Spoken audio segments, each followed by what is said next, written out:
Pada kesempatan ini kita akan belajar mengenai kebenaran firman Tuhan. Nah, Bapak Ibu Saudara jemaat yang terkasih, saya akan memberikan satu tema yaitu tentang kehidupan orang-orang percaya atau bagian sisi kehidupan orang-orang percaya yang tanpa kita sadari itu terjadi di dalam kehidupan kita.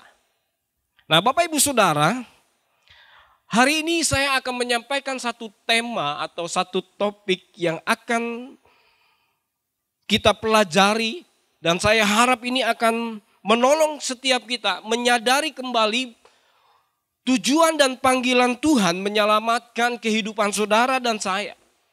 Jadi tujuan dari tema ini adalah mengingatkan saudara dan saya, orang-orang panggilan,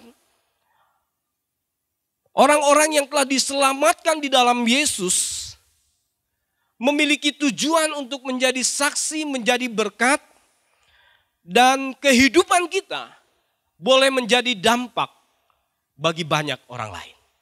Oleh karena itu tema yang akan kita pelajari hari ini berbicara kekristenan tanpa dampak. Kekristenan tanpa dampak. Ini satu hal yang mungkin kita tidak menyadari tetapi itu menjadi realita dalam kehidupan orang percaya. Bukan saja hari-hari ini. Tetapi mungkin ini sudah berlangsung demikian lama sehingga kita tidak lagi peka bahwa kehidupan kita ternyata tidak memiliki dampak kepada orang lain. Oleh karena itu maka pertumbuhan iman, pertumbuhan keselamatan begitu lambat. Karena tidak ada lagi hal-hal yang membuat orang sadar akan keberadaan Kristus melalui kehidupan orang-orang percaya. Nah, Bapak Ibu Saudara sekalian yang kekasih, pertanyaannya hari ini, berapa lama saudara telah menjadi orang Kristen? Sejauh mana kehidupan saudara berdampak menjadi kesaksian yang baik buat orang lain? Dan tentu itu dimulai dari kehidupan atau lingkungan kita yang terdekat. Apakah kita memiliki dampak yang baik buat suami kita? Apakah kita memiliki dampak yang baik buat istri kita? Apakah kita memiliki dampak yang baik buat anak-anak, buat keluarga besar, komunitas di mana kita ada, buat gereja, bahkan di dalam kehidupan masyarakat? Tujuan Tuhan Yesus datang ke dunia ini di dalam ketaatannya, kesetiaannya dalam menggenapi rencana Allah bermaksud menyelamatkan manusia dari kebinasaan. Tetapi tidak cukup di situ. Kita dipanggil dengan satu tujuan untuk menjadi saksi. Tapi Bapak Ibu Saudara jemaat yang terkasih, terkadang hal ini tidak berjalan sesuai dengan harapan. Hidup kita bahkan semakin sulit untuk menjadi berkat buat orang lain.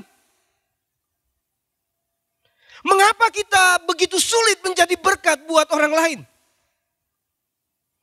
Mengapa hidup kita tidak berdampak buat orang lain? Walaupun kita mungkin sudah dibaptis, kita orang-orang yang sudah terlalu lama mungkin hidup di dalam kegiatan-kegiatan rohani. Tetapi apakah sebenarnya hari-hari ini hidup saudara dan saya berdampak untuk orang lain? Nah, mari Bapak Ibu Saudara kita belajar dari kebenaran firman Tuhan. Mari kita arahkan mata kita kepada firman Tuhan. Kenapa itu bisa terjadi? Nah, Bapak Ibu Saudara, ketika saya merenungkan, hal itu bisa terjadi yang pertama, karena hidup kita masih sama seperti orang-orang yang tidak mengenal Allah. Mengapa itu bisa terjadi? Yang pertama, karena hidup kita masih seperti orang-orang yang tidak mengenal Allah. Kita beribadah. Kita ada dan terlalu mungkin sering di dalam seluruh kegiatan-kegiatan gereja. Nah, Bapak Ibu Saudara, bukan baptisannya yang salah ternyata. Atau bukan gereja yang salah yang tidak mengajarkan kebenaran firman Tuhan. Tetapi mungkin adalah cara hidup kita. Kita tidak hidup dalam kehidupan yang baru di dalam Kristus. Melainkan kita masih hidup dalam cara-cara lama. Yaitu tidak ada perbedaan dengan orang-orang yang tidak mengenal Allah. Nah, Bapak Ibu Saudara, mari kita belajar di dalam firman Tuhan yang terdapat di dalam kitab Efesus. Efesus pasal 4, mulai ayat 17 sampai ayat yang ke-32. Tetapi hari ini mungkin dalam kesempatan ini kita baca ayat 17 sampai ayat yang ke-19. Nah, Bapak Ibu Saudara jemaat nanti bisa melanjutkannya. Membaca ini di rumah dan direnungkan. Bapak Ibu Saudara, ketika kita belajar firman ini, maka kita dapati banyak sekali kehidupan kita. Khususnya orang-orang yang percaya berbeda, berbanding terbalik dari cara kehidupan Kristus, para murid dan para rasul. Cara hidup seperti apa yang berbeda ini sehingga kita tidak berdampak. Maka di dalam Efesus pasal yang ke-17, pasal 4 ayat yang ke-17, saya bacakan buat kita. Sebab itu kukatakan dan kutegaskan hal ini kepadamu di dalam Tuhan. Jangan hidup lagi sama seperti orang yang tidak mengenal Allah dengan pikiran yang sia-sia dan pengertian yang gelap, jauh dari hidup persekutuan dengan Allah karena kebodohan yang ada di dalam mereka dan karena kedegilan hati mereka. Perasaan mereka tumpul sehingga mereka menyerahkan diri kepada hawa nafsu dan mengerjakan dengan serakah segala macam kecemaran. Nah, Bapak Ibu Saudara, waktu belajar kebenaran firman Tuhan ini, maka yang sering terjadi dalam kehidupan kita adalah kita masih memiliki cara hidup orang-orang yang tidak mengenal Allah. Yaitu pikiran yang sia-sia, pengertian yang gelap.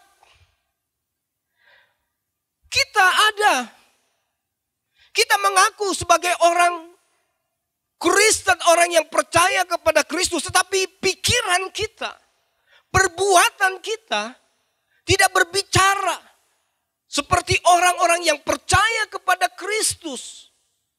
Orang-orang yang sungguh-sungguh kepada Kristus. Kita masih percaya kepada pikiran-pikiran yang tahayul, yang sia-sia. Kita begitu mudah disesatkan oleh pikiran-pikiran manusia yang tidak memiliki kekekalan. Kita begitu mudah untuk melakukan hal-hal yang bertentangan dengan kebenaran firman Tuhan yang menyesatkan kehidupan kita. Jadi sekali lagi, bukan gereja yang salah tidak menyampaikan kebenaran, tetapi mungkin cara hidup kita yang tidak hidup di dalam kebenaran. Kita masih menyerahkan pikiran-pikiran kita kepada kepercayaan-kepercayaan di luar dari kebenaran firman Tuhan. Hidup kita tidak diserahkan untuk firman Tuhan menuntunnya. Kita lebih senang kepada buah pikiran-pikiran manusia yang sia-sia. Kebenaran-kebenaran yang dangkal. Nah, oleh karena itu, Bapak Ibu Saudara, kehidupan setiap orang percaya sulit sekali menjadi berkat bagi banyak orang lain. Kita tidak mudah menjadi orang-orang yang berdampak. Karena apa? Cara hidup kita yang masih lama. Yang saya dapati berikutnya adalah tidak memiliki persekutuan atau hubungan yang baik dengan Allah. Karena apa? Karena kedegilan, kebodohan manusia. Saudara, seringkali kita beribadah tetapi kita tidak menikmati kuasa ibadah. Bahkan mungkin kita akan mendapati satu perasaan bahwa ibadah kepada Tuhan tidak memiliki faidah atau keuntungan bagi kita. Kita tidak memiliki hubungan yang dekat dengan Tuhan. Kita tidak memiliki persekutuan yang baik dengan Tuhan. Oleh karena itu, benarlah begitu sulit kita untuk menjadi berkat atau berdampak kepada orang lain. Lalu di dalam konteks kita hari ini, di dalam pembacaan Efesus berbicara perasaan hati yang tumpul. Menyerahkan diri kepada hawa nafsu dan kecemaran. Kita begitu mudah untuk takluk kepada keinginan-keinginan daging. Kita begitu dikontrol dan dikuasai oleh hawa nafsu kita. Kita begitu sulit untuk tunduk dan taat melakukan firman di dalam kehidupan kita. Oleh karena itu, maka kita dapati banyak bahwa orang-orang percaya tidak memiliki dampak. Kehidupannya tidak memiliki arti untuk menjadi berkat bagi orang lain. Kehidupan setiap orang-orang percaya, orang-orang semacam ini, mereka tidak memiliki kepekaan akan Tuhan. Tidak memiliki kepekaan akan firman Allah. Bahkan begitu mudah dia menolak kebenaran. Dia menyangkal kebenaran itu karena tidak sesuai dengan harapan dan keinginannya. Nah, oleh karena inilah firman Tuhan berkata, bagaimana kita bisa berdampak. Dan hal-hal yang ini, seperti inilah yang membuat kita sulit untuk berdampak bagi orang lain. Karena kehidupan kita masih memiliki atau melakukan cara-cara kehidupan orang-orang yang tidak mengenal Allah. Nah, Bapak Ibu Saudara jemaat yang dikasihi Tuhan. Hal yang berikutnya, mengapa begitu sulit saudara? Dan cara hidup seperti apa sih orang-orang yang percaya, yang mengatakan percaya atau mengklaim dirinya sebagai orang Kristen tetapi tidak memiliki dampak? Yang saya dapati kedua dari kebenaran firman Tuhan yaitu banyak orang-orang Kristen yang menyala di dalam gantang. Menyala di dalam gantang. Saya tertarik ketika membaca Matius pasal 5 ayat 14 sampai dengan 16.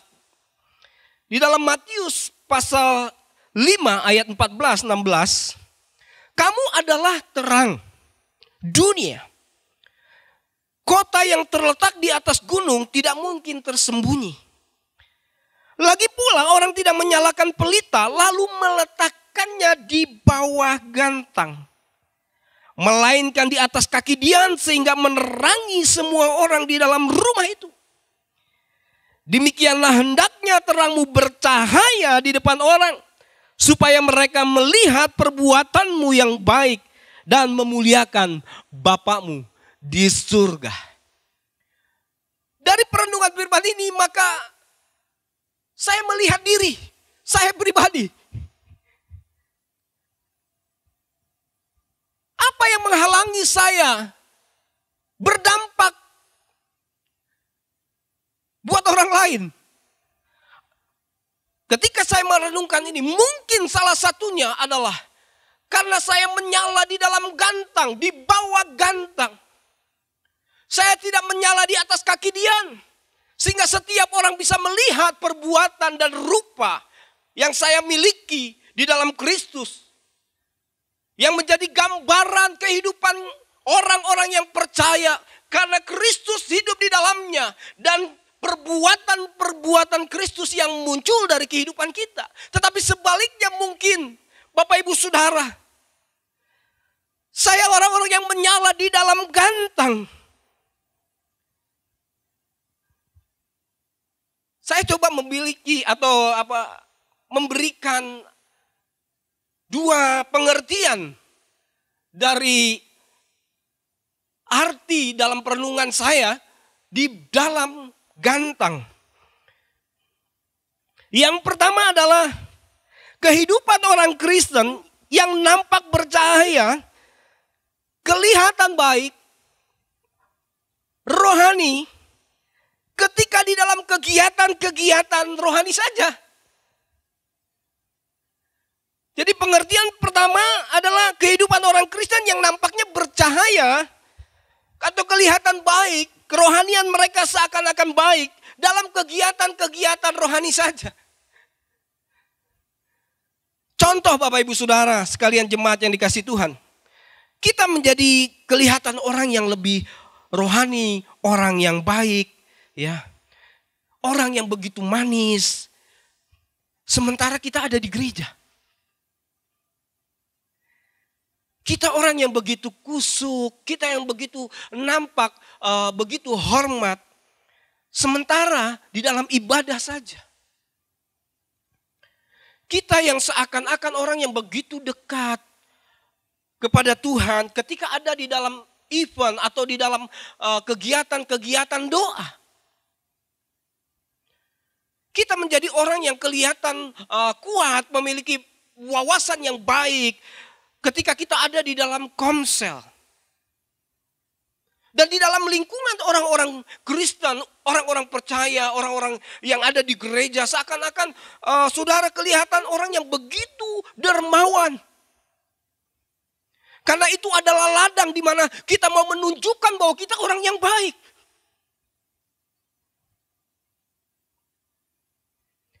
Nah Bapak Ibu Saudara,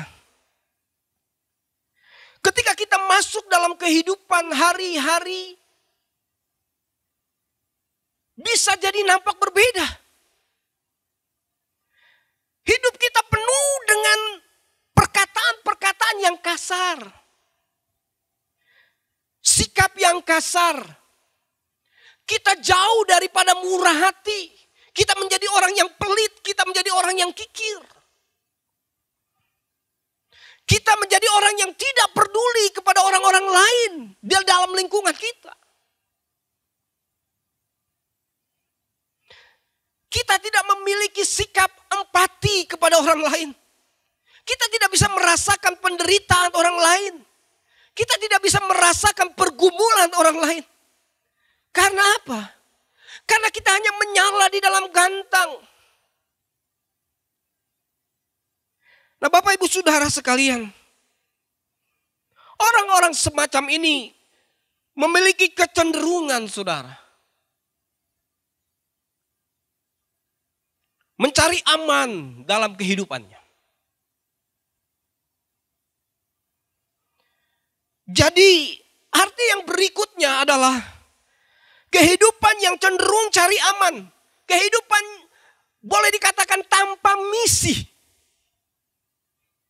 Orang-orang yang memiliki cara pandang bahwa hidup ini cukup, ya sudah cukuplah kita berbuat baik saja. Kita cukup hidup melakukan hal-hal yang pantas buat diri kita sendiri tapi. Nah contoh. Yang penting buat saya nggak berbuat jahat. Ya. Yang penting hidup saya nggak ganggu orang kok. Ya. Hidup saya nggak merugikan orang. Ya udah, saya cuma pastikan kok bahwa saya rajin ibadah. Saya memiliki sikap yang baik kok. Cara pandang yang baik kok. Bahkan mungkin ekstrimnya. Kita memiliki wawasan dan pengetahuan yang baik. Bahkan pengetahuan firman Tuhan. Karena saya pernah berjumpa dengan orang yang begitu hafal ayat-ayat Alkitab. Banyak sekali perbendaharaan ayat-ayat Alkitab. Saya berjumpa dengan orang ini. Tetapi saya memiliki kesaksian yang berbeda ketika istri dan anak-anaknya berbicara mengenai kehidupannya. Khususnya di dalam rumah tangga. Dia seorang yang begitu kasar dan seakan-akan jauh dari ayat-ayat yang dia hafal.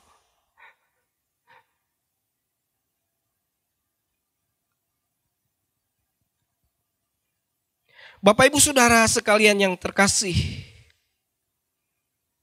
Bahkan orang-orang seperti ini,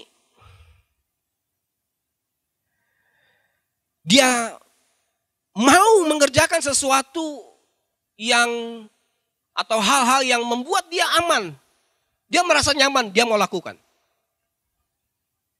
Tetapi ketika sesuatu yang tidak aman, tidak nyaman buat dia tidak mau melakukan. Dan hebatnya, dia mengalihkan kepada orang lain. Satu contoh, ketika kami ada di asrama, Bapak Ibu Saudara, setiap mahasiswa dapat tugas.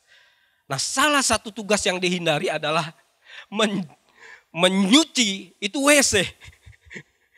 Nah, tugas ini yang paling dihindari. Karena tugas ini tidak menyenangkan. Mencuci WC yang digunakan banyak orang. Ada orang yang bersih, ada orang yang tidak bersih, ada orang yang cuek, saudara. Dan itu harus dibersihkan dan ini begitu dihindari. Dan ketika saya mendapatkan giliran itu dan saya menyadari, oh kenapa ya orang-orang ternyata menghindari tugas ini. Memang tidak menyenangkan. Baunya luar biasa. Belum kotornya dan sebagainya hal. Tapi kita harus kerjakan. Nah, ada banyak orang-orang yang menyala di dalam gantang. Orang-orang yang tidak mau mengambil resiko. Dia mau mengambil hal yang nyaman aja, cukuplah. Nah, ini sangat berbalik dari apa yang diteladani Kristus di dalam kehidupannya, di dalam pelayanannya. Di dalam Matius pasal 9 ayat 35. Demikianlah Yesus berkeliling ke semua kota dan desa. Ia mengajar dalam rumah-rumah ibadat. Dan memberitakan Injil kerajaan surga. Serta melenyapkan segala penyakit dan kelemahannya. Lukas pasal 8 ayat 1. Tidak lama sesudah itu Yesus berjalan berkeliling dari kota ke kota. Dan dari desa ke desa memberitakan Injil kerajaan Allah. Ke-12 muridnya bersama-sama dengan dia. Bapak Ibu Saudara, perjalanan Yesus memberitakan Injil ini perjalanan yang penuh dengan resiko. Karena apa? Ada banyak orang-orang yang sedang menunggu untuk menangkap dia, menganiaya dia, menyesat dia. Pelayanan-pelayanan seperti ini, pelayanan-pelayanan yang mengandung resiko. Dan seringkali dalam zaman-zaman modern, masa-masa di mana kita hidup, pelayanan-pelayanan ini menjadi pelayanan yang dihindari oleh banyak orang. Karena itu tidak nyaman, membahayakan diri kita. Nah, orang-orang yang menyala di dalam gantang, dia tidak pernah memiliki hal-hal seperti ini. Karena kehidupannya seakan-akan tanpa misi. Ingat baik-baik bahwa saudara dan saya dipanggil, diselamatkan dari kuasa dosa yang membuat kita masuk di dalam kebinasaan. Saudara diselamatkan, tetapi tidak cukup sampai di situ. Ada tugas yang harus kita lakukan, yaitu menjadi saksi, menjadi berkat. Artinya hidup kita berdampak untuk orang lain. Bapak Ibu Saudara yang ketiga yang menjadi perenungan saya, kenapa kita sulit sekali berdampak terhadap atau kepada orang lain. Karena orang-orang percaya hari-hari ini diliputi oleh rasa takut. Takut menderita. Orang-orang Kristen lebih gemar dan tertarik kepada hal-hal yang mendatangkan kebaikan untuk dirinya. Contoh Bapak Ibu Saudara jemaat yang terkasih, menjadi orang Kristen lebih kepada hal-hal yang menyenangkan saja, hal-hal yang happy, hal-hal yang membuat dia senang-senang. Hal-hal yang membuat dia senang ini berbicara mengenai berkat, berbicara mengenai kesuksesan, berbicara mengenai hidup yang berkelimpahan secara materi. Kehidupan yang mungkin dipenuhi dengan mujizat. Ada pemulihan dari kehidupan yang menderita menjadi kehidupan yang penuh dengan kesenangan. Memiliki kesehatan yang prima. Bapak Ibu Saudara jemaat, hal-hal ini tidak sepenuhnya salah. Tetapi saya hari ini sama-sama mengajak kita untuk kembali merenungkan. Terkadang hal-hal seperti ini menjadi penghambat orang-orang percaya, orang-orang Kristen, menjadi dampak buat orang lain.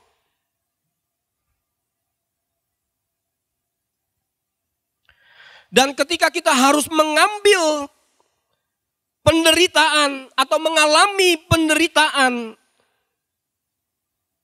karena tugas panggilan kita sebagai orang percaya memberitakan kabar baik, kabar sukacita bagi kemuliaan Kristus, mereka menjadi takut. Karena mereka tidak terbiasa. Mereka mungkin tidak terlatih. Atau mungkin memang tidak dilatih. Dan mempersiapkan diri untuk dilatih. Karena kehidupannya hanya berbicara mengenai hal-hal yang menyenangkan saja. Sekali lagi ini sangat berbeda dengan cara hidup Tuhan dan para murid, para rasul, tokoh-tokoh di dalam Alkitab. Mereka justru di dalam firman Tuhan dikatakan seakan-akan begitu gemar atau memiliki kesukaan ketika mereka harus mengalami atau melakukan hal-hal yang sering kali membahayakan kehidupan mereka. Untuk apa? Untuk Kristus, bukan untuk hal-hal yang konyol. Mereka merani, bahkan itu menjadi kegemaran, artinya menjadi kesukaan buat mereka. Melakukan satu tujuan yang mulia bagi kemuliaan Kristus. Oleh karena itu di dalam 1 Petrus pasal 4 ayat 13, demikian firman Tuhan. Sebaliknya, bersukacitalah sesuai dengan bagian yang kamu dapat di dalam penderitaan Kristus. Supaya kamu juga boleh bergembira dan bersukacita pada waktu Ia menyatakan kemuliaannya. Nah Bapak Ibu Saudara,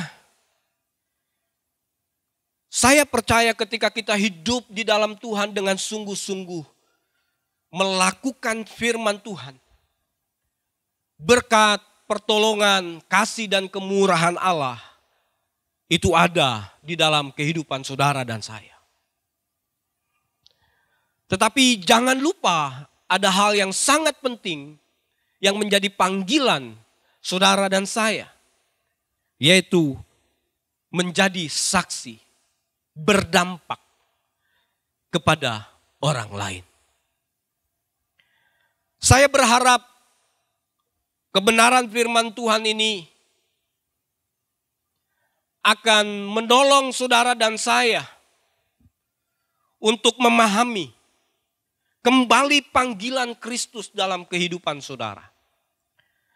Ketika kita mau melihat satu perubahan yang lebih baik, baik di dalam kehidupan kita, di dalam komunitas, di dalam keluarga, di dalam gereja kita, maka ingatlah, kita tidak boleh menyala di dalam gantang, tetapi kita harus menyala di atas kaki Dian, sehingga semua orang melihat kehidupan Kristus di dalam kehidupan saudara dan saya. Amin.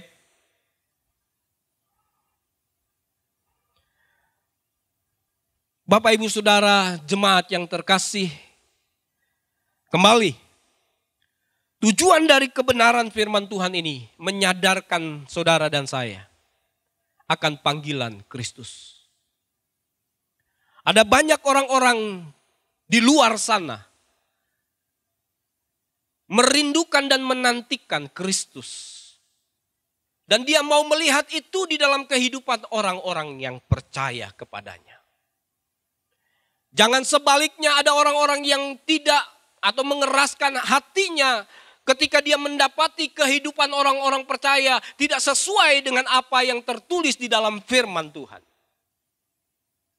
Bukankah kita mendengar satu perkataan seorang tokoh dunia yang berkata, hampir-hampir saja saya percaya kepada Alkitab dan menjadi orang Kristen.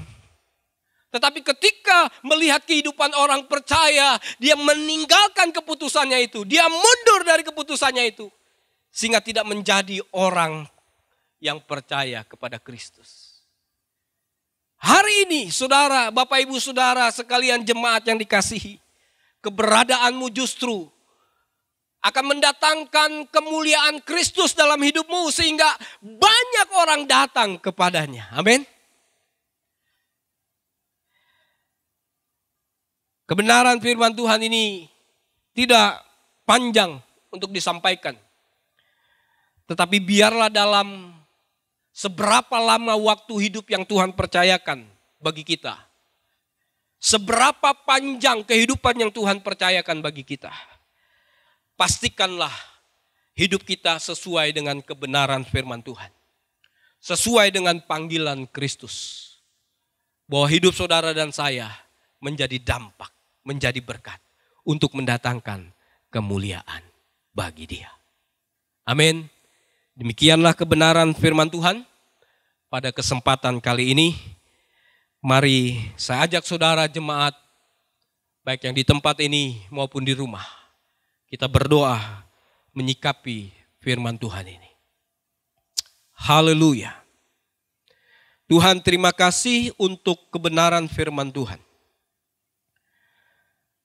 Biarlah kami memiliki sikap yang rendah hati, mau diajar, mau ditegur oleh firman.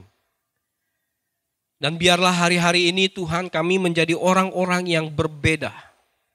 Kami mau menjadi orang-orang yang menjadi berkat, berdampak buat orang lain. Bukan menjadi orang-orang yang Kristen tanpa dampak. Tetapi kami mau menjadi orang-orang Kristen yang berdampak. Bukan menonjolkan kemanusiaan, tetapi menunjukkan kemuliaan Allah, kebesaran Allah, keagungan Allah. Oleh karena itu Tuhan, biarlah setiap firman Tuhan yang kami dengar sungguh termaterai dalam hidup kami. Dan kekuatan Roh Kudus kami melakukannya di dalam ketaatan. Berkati seluruh jemaat-Mu Tuhan, pakai kami semua Tuhan. Mulai hari ini kami tidak lagi hidup seperti orang-orang yang tidak mengenal Allah. Kami tidak mau lagi hidup menyala di dalam gantang. Tapi kami mau menyala di atas kaki Dian, di mana orang lain bisa melihat dan merasakan Kristus di dalam kehidupan kami. Terima kasih Tuhan untuk kebaikan-Mu, karena Kau mengajar, menegur, dan memimpin kami hari ini. Biarlah Roh Kudus terus menyempurnakan setiap firman-Mu yang disampaikan di mimbar ini, di gereja ini, untuk tertanam tanam di dalam kehidupan setiap jemaat-Mu. Kami berdoa Tuhan, kami mau menjadi gereja yang misioner. Gereja yang tidak takut. Baik itu gereja secara fisik ini, secara organisasi ini, tetapi juga gereja yaitu kehidupan kami secara pribadi. Oleh karena itu Tuhan, mari Engkau berdaulat atas kehidupan kami. Biarlah Engkau melengkapi seluruh kehidupan kami. Memberikan keberanian, memberikan hikmat bagi kami.